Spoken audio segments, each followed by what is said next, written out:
Here's something I had to learn the hard way. You cannot resent someone for crossing a boundary you never actually set. I did it for years. I had limits in my head. I knew what I could give and I knew what I couldn't.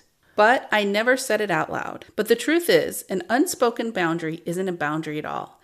Today, Suzette will help us understand what boundaries actually are and how to start using them to build better relationships.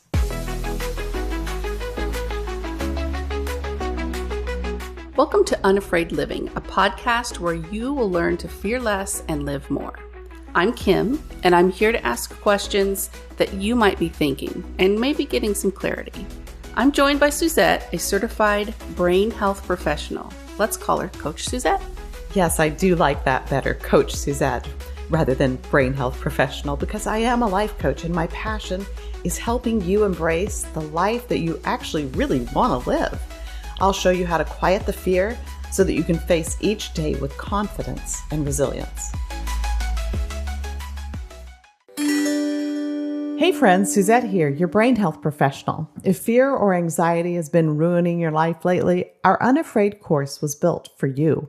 The Unafraid course helps you retrain your brain to move out of fear and into resilience, one small shift at a time with proven, practical, and simple tools. Affordable options let you work at your own pace or join me in our private community, all for less than most therapy sessions. No more excuses. Be your own advocate and sign up for the course at unafraidcourse.com to start rewiring your brain today. Welcome back to another episode of the Unafraid Living podcast. We are in our Say It Unafraid series. We are talking about boundaries today, and I already feel a little uncomfortable just saying that word.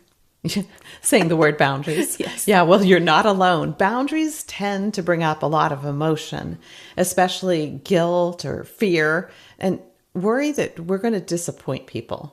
I think a lot of people hear boundaries and think cold and selfish and harsh, maybe even. That is very true. Cold, harsh, and selfish can be associated with boundaries, but boundaries are really meant to help everyone know what is and what isn't okay. And we're going to get back to that. But Kim, don't you think that it's when we misunderstand what boundaries are and what they're for that keeps a lot of people stuck in people-pleasing instead of honest communication? Yes. Let's start there. What does people-pleasing even look like? It often looks like saying yes when you mean no, or agreeing to things that you don't have the time or the energy for. Oh, me. Keeping the peace on the outside, but resentments building on the inside.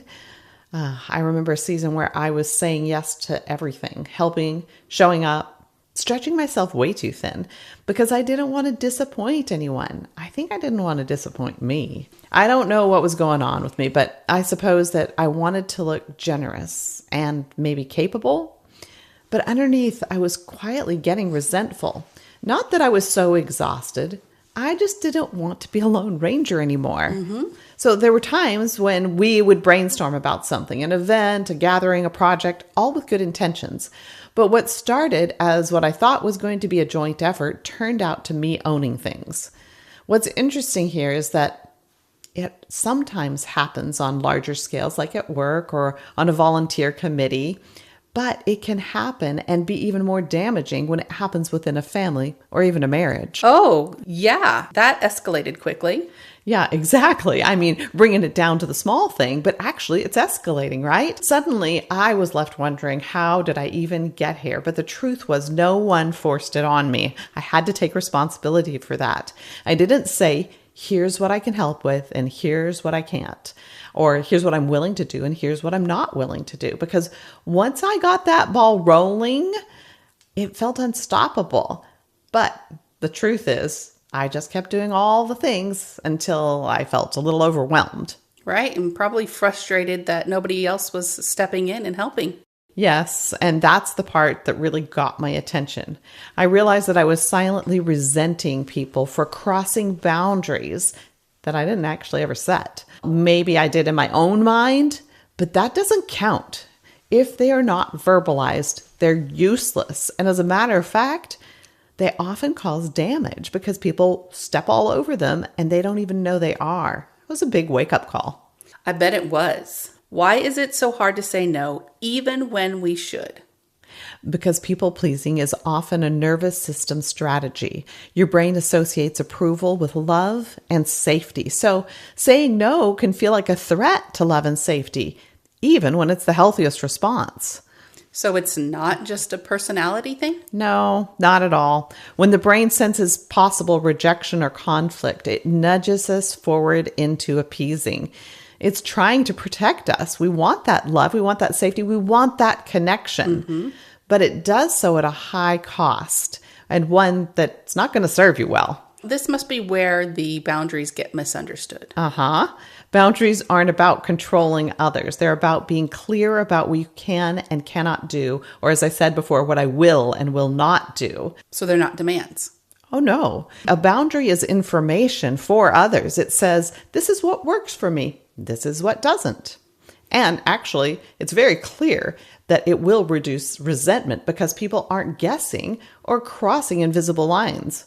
That's so nice because what is it? When you assume?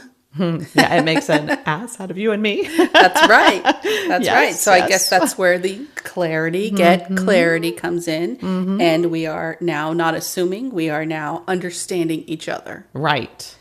How do these boundaries connect to confidence? Oh, boundaries actually help us build our own self-trust. And when we trust ourselves, we believe that our needs matter on a conscious level because they always do matter. But if they're sitting below the line of consciousness, we're living without the information that we need to be able to trust ourselves if we're just ignoring our own needs all the time. So when you ignore your own limits, you quietly teach others to ignore them too. That was a big lesson for me.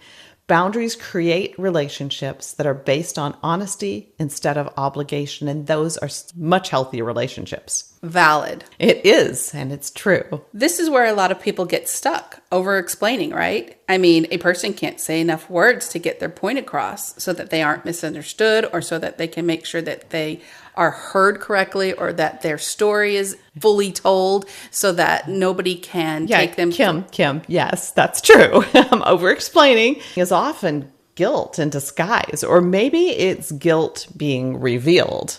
We think if we justify it enough, the other person won't be upset. But it usually doesn't work. We all know people like this. Yeah, we do. And it often makes us feel smaller afterward. You want to know something funny, though?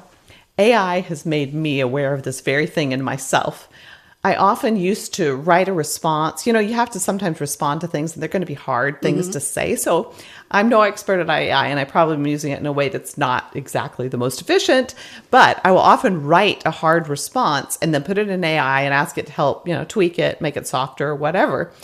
And AI has told me repeatedly that I don't need to explain so much. But words! We need words! Yes. Isn't that funny, though? Yeah, that is so funny.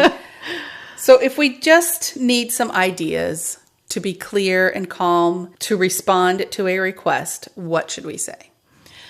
Well, how about, that doesn't work for me right now? My husband used to say, sometimes saying no, if you can remember this, saying no doesn't mean no for always. It just means no for right now. And so if we can say no, it doesn't work for me right now, it doesn't mean it's no forever. That helps me. I'm not able to commit to that. That's just straight up not able to commit to that. I need to pass this time. You don't owe anyone a long backstory to honor your own limits. What would you say to someone who feels guilty even thinking about setting a boundary? Well, what if it's not guilt? Like you're doing something wrong. Maybe it just feels uncomfortable because you're doing something new or something different. Boundaries do feel uncomfortable. They can at first, especially because your brain is adjusting to a new pattern, one where honesty replaces fear-based yeses. So what if it's not guilt, it's fear? Oh, that's a revelation. Yeah. Hey, before we move on, Suzette, people are always asking us, where do I even start with all of this? Good question. Knowing where fear is coming from, though, and how it's affecting you is a great place to start. That's why we created the Fear Audit. It's a free worksheet with real questions that help you see your patterns Plus, it's got 3 practical shifts, tools that you can use right away. So it's not just awareness. You walk away with something that you can use right now. Yes, so you can grab it. The link is everywhere, but if you want to go to it right now, it's at unafraidliving.com/free-fear-audit. It's free, it's quick, and it might change how you think about what's been holding you back. And while you're at it, if this podcast has been helpful to you, please leave us a review. It really does make a difference. It helps people who need it find it. It's the easiest way to support what we're trying to do here. Okay, let's get back to it. It's time now for some practice points. Yeah, so this week, before responding to a request, what are we going to do? We're going to ask ourselves, if I say yes to this, what do I really want? And as you say yes, make sure that you're setting a clear, kind boundary without over-explaining. And remember that boundaries are absolutely useless if they're only in our own head because they're damaging to the relationship. People step on them and they don't know they're there. Suzette, what's the takeaway from today? Boundaries aren't walls. They're bridges to healthier relationships. And when you respect your own limits, you create space for other people to respect their own limits. And it creates a wonderful place of connection without any guilt. That's how boundaries help us facilitate unafraid communication. And it's a skill worth practicing. Thank you again for joining us. We hope you're walking away with something that helps you feel a little calmer, a little more confident, and a lot more free. And if you're ready to go beyond just listening and start living unafraid, come on over to the Unafraid course. You'll find all the details at unafraidcourse.com. Follow us wherever you listen to podcasts and on Instagram, Facebook, TikTok, and YouTube. And be sure to check out the show notes for any links.